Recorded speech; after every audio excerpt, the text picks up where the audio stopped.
Okay, the garage slash knife shop is about as clean as it ever is, so here's a quick tour of it. You can see right here front and center is my anvil. Here we have the forge on the stand that I made. Back behind it's the tank, gas tank. That red drum is full of canola oil. That's my quench tank. This is all out front by the garage door, so we can try and roll some heat out of here as we're working. It still gets hotter than hell in here.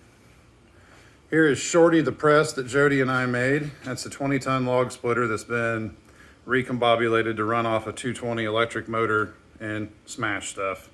Works pretty well. We need some better dies. I just have never gotten on that adventure. Over here behind this coal forge that has not ever been used as a coal forge by me. It just is great for throwing hot stuff in though when you're working. We have a monster quench tank. That thing's probably just short of 4 feet tall.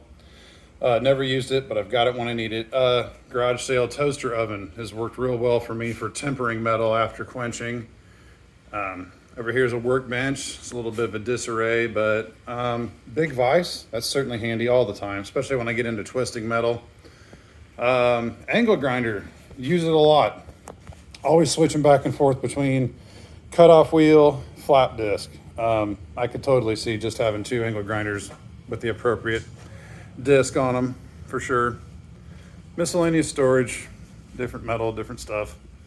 Over here is my it's my Bauer deep cut Portaband. This is a Harbor Freight jobby, but it seems to be pretty decent. I've got it rigged up so it hangs vertically on the wall. I built a little table on it. That's been handy for cutting out anything. I need to rig up a switch for it, but I've just been using that blue clamp to clamp the trigger when it's time to cut. That works okay. Probably not high on the safety scale, but it's all right.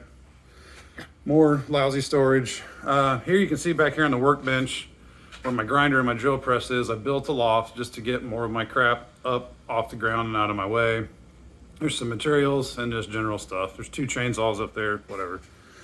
This is a Hobo Freight drill press. I asked to borrow it from Dad. He gave it to me. I've used that on every knife I've ever made that's had a pin in it of any sort. So if you're doing anything where you need holes drilled in metal and you want them to be straight or square, gotta have one. I like it. And then, some decent drill bits. Then over here's the big dog, my 2x72 grinder. Done a hell of a lot of work with that in the relative short time I've been doing this work. And over here to the left, belts hanging up here in the loft, locker bay full of belts, some other odds and ends. And then last but not least, a cart I got from the hospital with a fan from Rural King on it. That's nice for being able to move some air and put it where you want it, because it does get hot in here. And that is a quick and dirty tour of my knife shop.